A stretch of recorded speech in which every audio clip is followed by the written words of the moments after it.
Good morning, good afternoon, good evening, Jar of Marble dwellers and Jar of Marble curious. My name is Linda and this is Jar of Marbles. It's so good that you're here. Yes, really great. Thanks, Bob.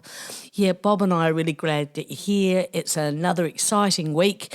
And this week, I wanted to talk a little bit about taking care of yourself. We never have to feel guilty for prioritising self-care. I say that and I look at that statement and I think of that statement and I say it and I think to myself, so many people have a real problem with it. It's like, yeah, self-care, but they don't actually do it, or they'll just do it now and then and they'll prioritise, say, their family or they'll prioritise work.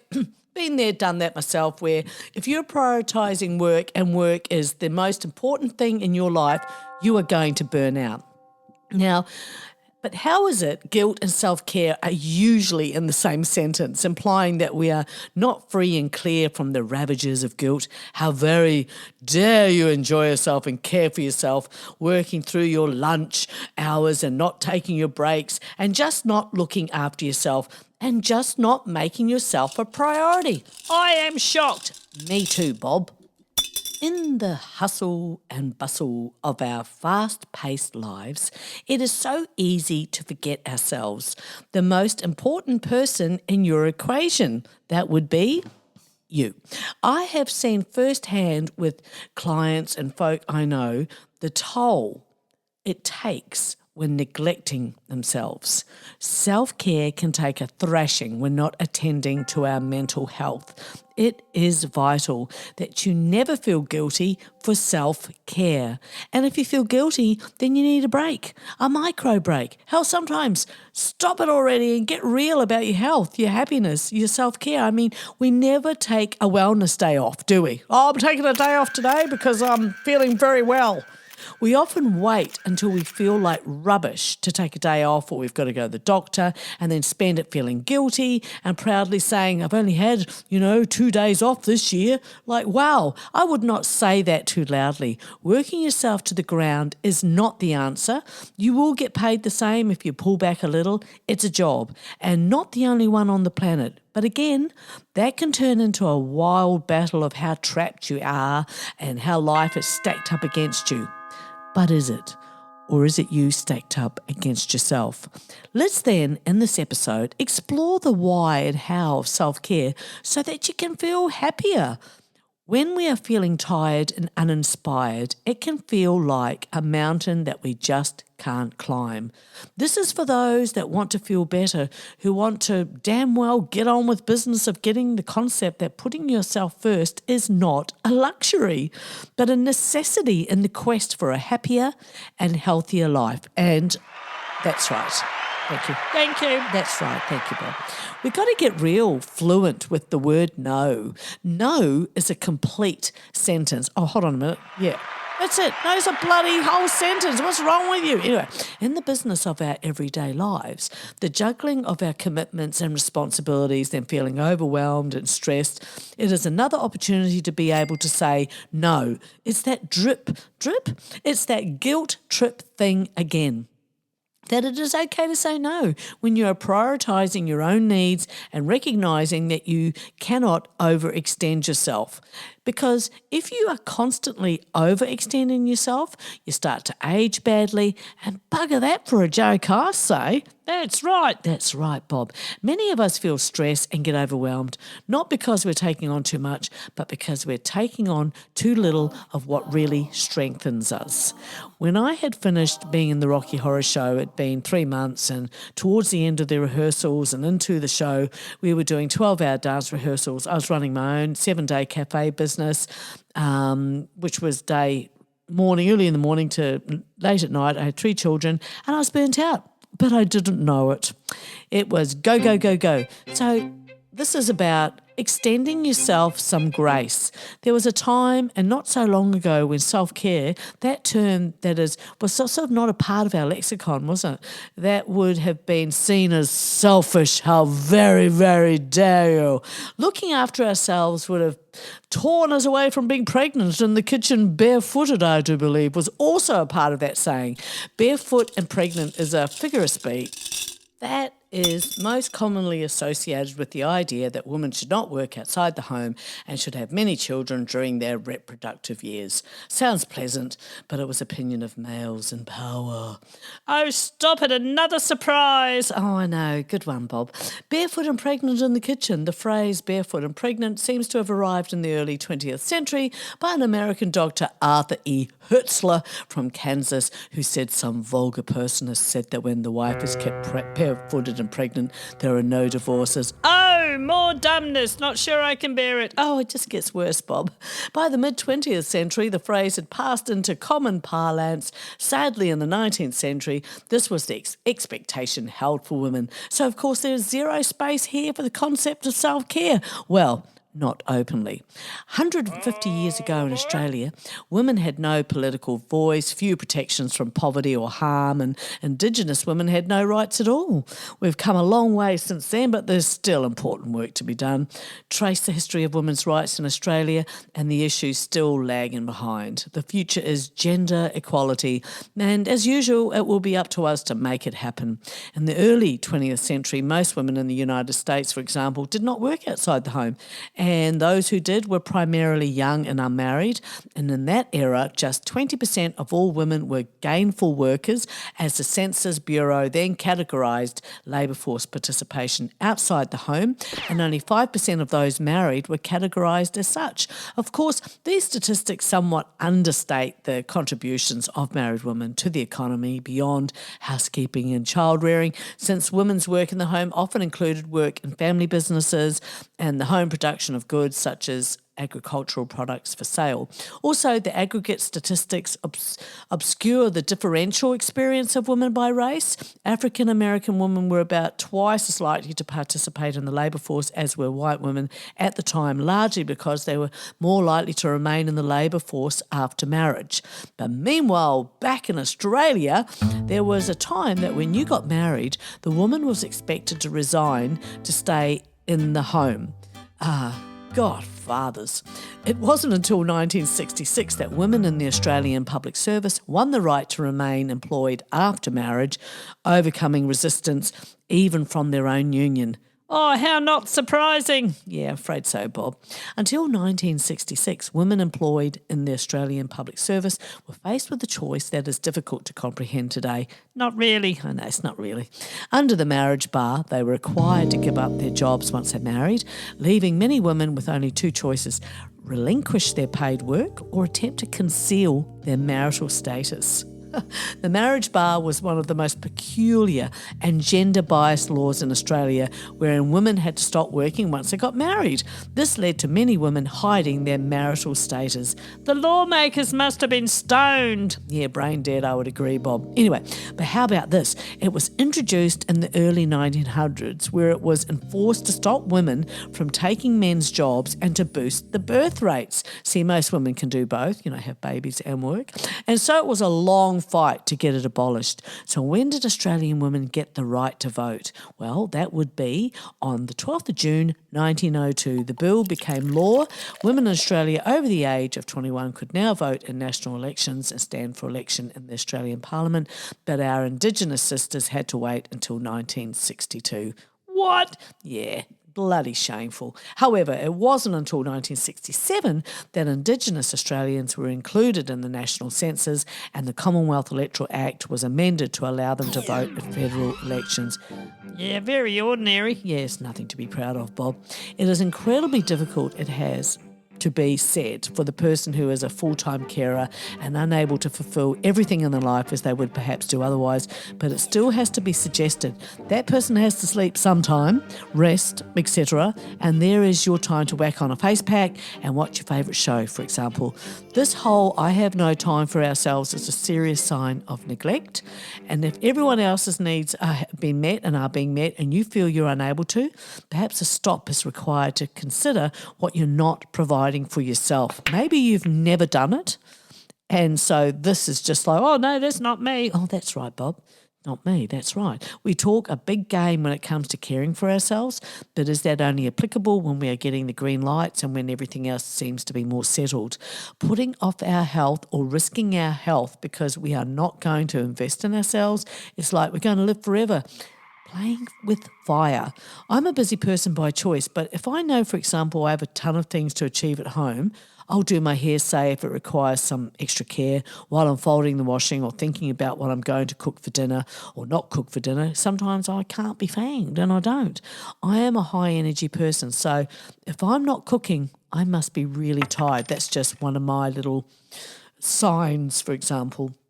Sometimes I don't realise how tired I am, and I think there are people who just go, and then fall apart one day. And I think there lies the sign right there. Once I would have worked myself into the ground, just to get all done with the cherry on top. But if I'm looking around the room and I'm not the only one with arms, unless they're Velcroed on, I'm not going to be the solution for everyone in the house. I never have been, and I'm not starting now. But on the daily, I am face packing, I am giving myself a foot massage, I am rubbing in the hand cream, I'm enjoying a cup of tea while listening to a favourite author. It is so natural to me. All of that, and I've been doing that for ages, and the benefits are I feel ageless, I feel at peace and cared for, thanks to me. Yep, thank you. I'm the only one that can do it, as are you.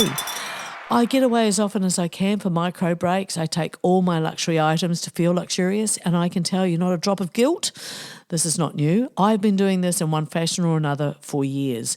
It's been different at different times, but I'm committed full on now as time is kind of running out. So let's make it count, amigos. Oh, me too. That's right, Bob. Quite right.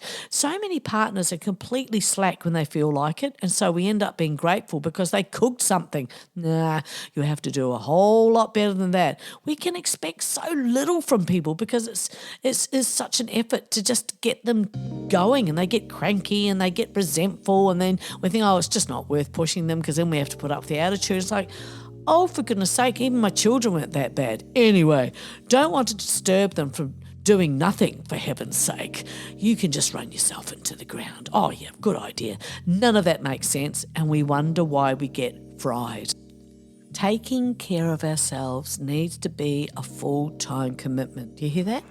That's right, full-time commitment that we promise to keep to ourselves. As soon as we start doing the work of two people, the joy will leave very quickly, won't it? And it is very noticeable, and it's a shit show to watch, especially when we then justify our stupid decisions and defend those that do not require any defending.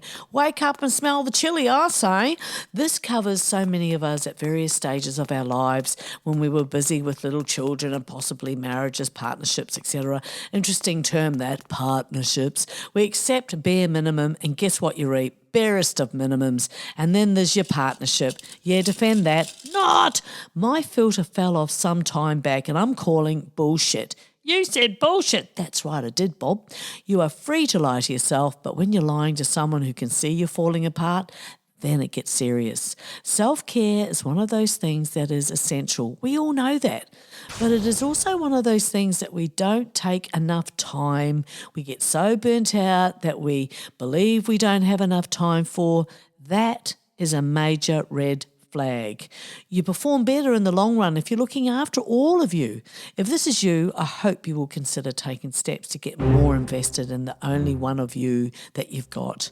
A quote by Parker Palmer: self-care is never a selfish act. It is simply good stewardship of the only gift I have, the gift I was put on earth to offer to others. And another by Kristen Neff: I found in my research that the biggest reason people aren't more self-compassionate is that they are afraid they'll become self-indulgent. They believe self-criticism is what keeps them in line. Most people have gotten it wrong because our culture says being hard on yourself is the way to be. Isn't that terrible?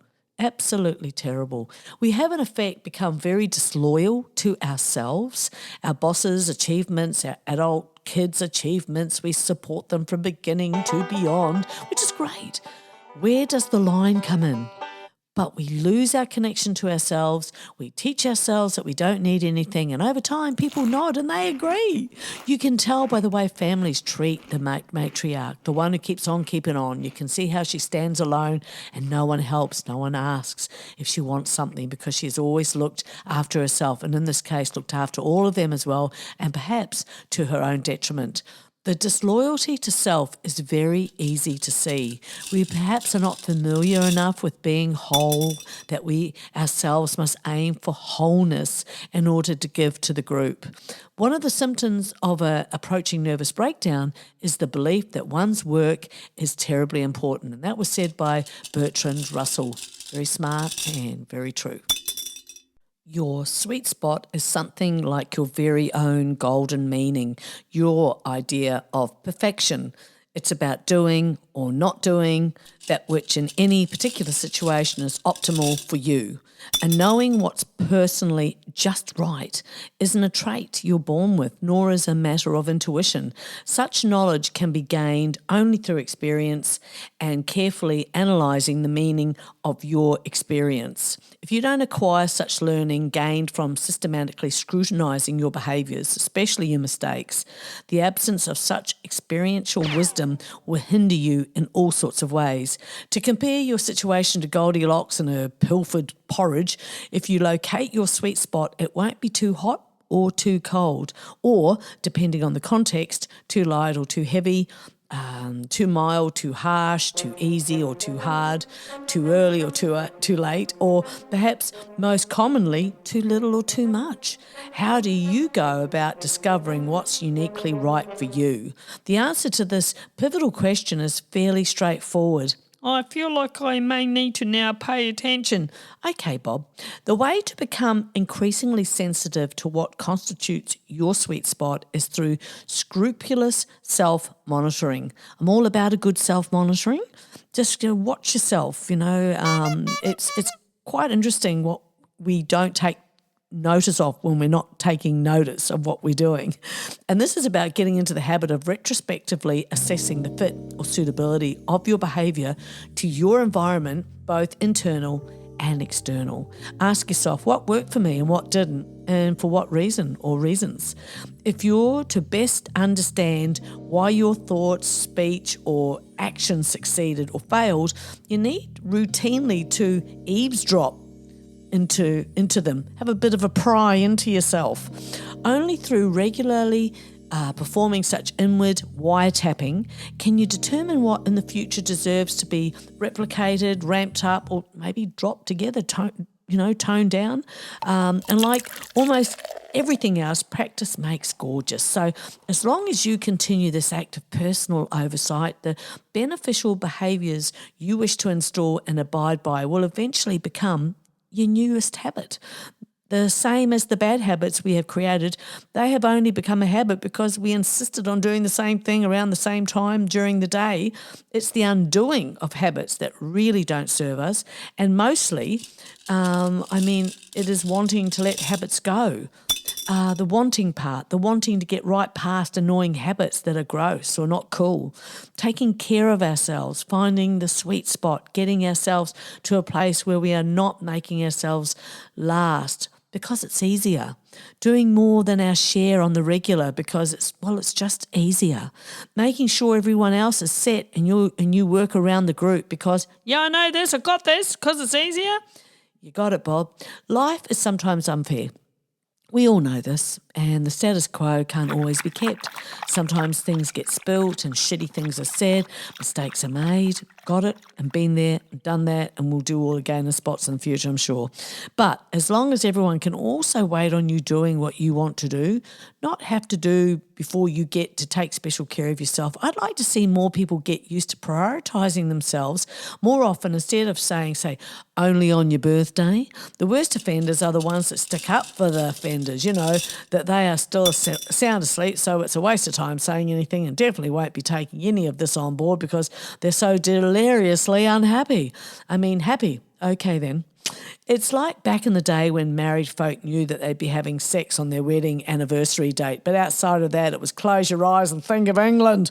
It's that respect nugget, isn't it? If you have to repeatedly tell someone how you feel and they don't change their behaviours or you don't talk to them about anything meaningful, understand that they don't respect you. So no Christmas cards for them. Do you still give Christmas cards? Oh, to a select few. Once upon a time it was mailing overseas and work colleagues, friends and family. I just write my own basically, when I'm giving out presents, I guess. What? Well, if I write out cards for gifts, but I actually have made up my own set of cards that I wrote to myself and signed from other people, from Kevin and Helen, Bob and Steve, Diane and Bert, loads of them. One year my daughters were all home for Christmas and they looked at the extraordinary amount of cards hanging on the walls on long string holders, one by one. You could see them reading the cards, turning around and asking, Mum, who's Herbert and Sally Sue? Well, the neighbours from past the ice cream factory. Ice cream factory, they asked. Anywho, it got laughs and everyone knew that I just recycle my handwritten cards from me to me, and why not, I say. I think it's hilarious. It's things like that. I love it when it's, say, in that instance, the kids, I notice, I'm waiting for them to notice the cards and they just gradually just go over and you can see the head tilting as they're reading the cards, and then you can see them making an inquiry with one of their sisters going, do we know Bert and Sue? Who's Bert and Sue? And then they all turn around bit by bit and they just look at me and they know straight away. I just find them, they're just beautiful little magical moments in my memory. And anyway, it is actually time to fly. Oh, no, not again. Every time I get comfortable, you say goodbye. Well, look, come back next time. It's always lovely that you come. Thank you always, everyone that comes by. I really appreciate it. Take care of each other. I'm going to seriously miss you so much, so come by soon. Say good day to the family for me. Give the armadillo a wink, and we'll see you next time, okay? All right, bye. Goodbye, goodbye, goodbye, goodbye, goodbye.